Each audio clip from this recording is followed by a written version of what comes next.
میلیشیایەکی چەکداری سەر بە ئێران بەرپرسیارەتی لە هێرشە موشەکیەکانی هەفتەی ڕابردووی سەر هەرێمی کوردستانی عێراقی گرتە ئەستۆی خۆی. هێرشەکە ئاستەنگەکانی بەردەم بەڕێوەبەرایەتی بایدن دەخاتە بەرچاو.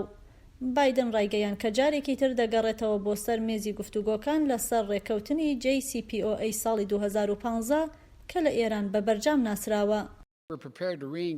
ئێمە ئامادەی گفتوگۆی دووبارەین لەگەڵ وڵاتانی گروپی 5 کۆیەک لەسەر بەرنامە ناوەکیەکەی ئێران. هەروەها ئێمە دەبێت باسی چالەکیە ناسەقەمگیرەکانی ئێران لە سەرتاسەری ڕۆژهەڵاتی ناوەڕاستدا بکەین. ڕۆژی هەینی بایدن لە گوتاری خۆیدا لە کۆنفرانسی ئاسایشی مۆنیخ کە بە شێوەی ئەلکترۆنیکی بەڕێوەچوو لەبارەی کێشەی ئێرانەوە بەڵێنی هاوکاری بە ئەوروپا و هاوپەیمانەکانی دیکەیدا هەنگاوێکە لەلایەن هەندێک لە شرۆفەکارانەوە پشتیوانی لێکراوە. ڕێگای چارەسەر بۆ نیگەرانیەکانی ئەمریکا سەبارەت بە چالاکیەکانی ئێران لە ناوچەکەدا هەروەها ڕێگای چارەسەر بۆ بەرنامە ئەتۆمیەکەی ئێران لە درێژخایاندایە. گەڕانەوە بۆ ڕێکەوتنی JCPOA دروستکردنەوەی متمانەیە لە دانوستانەکاندا. بنیامین ناتانیاهو سەرۆکوەزیرانی ئیسرائیل لە بەیاننامەیەکدا ڕایگەیان کە گەڕانەوە بۆ ڕێکەوتنەکە ڕێگای ئێران خۆش دەکات بۆ گەیشتن بە چەکی ناوەکی.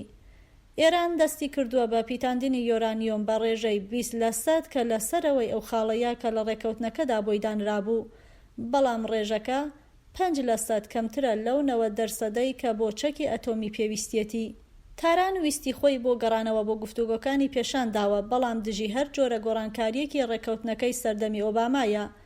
بەم دوایانەش لەلایەن پەرلەمانی ئێرانەوە یاسایەک دەرچوو بۆ ئەوەی تاران ناچار بکە هەڵوێستی لەسەر پرسە ئەتۆمیەکانی تونتر بکە ئەگەر بێت و سزاکانی ئەمریکا تا 21 ئەم مانگە کە دیاری کردبوو لا نەبرێن. لەلایەکی دیکەشەوە ڕێبەری باڵای ئێران ڕۆژی دووشەمە ڕایگەیاندووە کە لەوانەیە ڕێژەی پیتاندنی یۆرانیۆم بگێنە 60%. دانیشتنەکان ڕێک دەخرێت. ئەمریکیەکان دەیانەوێت ڕێگایەک بۆ گەڕانەوە بۆ ناو ڕێکەوتنەکە بدۆزنەوە. ئێرانیەکان دەیانەوێت هەندێک لە سزاکان لەسەر ئێران لابن، بەڵام نەک هەموو ئەو شتانی کە دەیانویست. خاڵەکە لێرەدایە هەموو هەوڵ دەدەن لوودبەرزی خۆیان بپارێزن و خۆیان بچووک نەکەنەوە. کەسیان نایانەوێت هەنگاوی یەکەم هەڵگرن، بەڵام هەموو دەیانەوێت بگەڕێنەوە بۆ جۆرێک لە ڕێچکەی دیبلۆماسی و بەو شتانەوە دەست پێ بکەن کە کۆنتڕۆڵ دەکرێت و دواتر ئەگەر متمانەی تەواو لە پرۆسەکەدا دروست بوو داخوازیەکانیان کەم بکەنەوە. هەروەها بەڕێوەبەرایەتی بایدن لە نەتەوە یەکگرتووەکان هەنگاوی هەڵگرتووە بە ئاراستەی گەڕاندنەوەی سیاسەتی ئێران بۆ پێش سەردەمی بەڕێوەبەرایەتی ترامپ کە لە ساڵی 2018دا لە ڕێکەوتنەکە کشایەوە.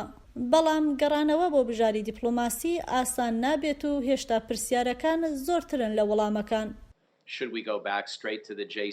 ئێمە پێویستە ڕاستەوخۆ بگەڕێنەوە بۆ ڕێکەوتنامە ئەتۆمیەکەی ئێران هەرچەندە زۆری نەماوە کەماوەکەی بەسەر بچێت. ئایا پێویستمان بە ڕێکەوتنێکی قورسر هەیە؟ ئایا سەرۆک بایدن بەڕاستی دەیەوێت بگەڕێتەوە بۆ سیاسەتی ئۆباما کە لەم دوایانەشدا هیچ کۆماریەک لە ڕاستیدا لە واشنگتن پشتگیری لەو سیاسەتە ناکات؟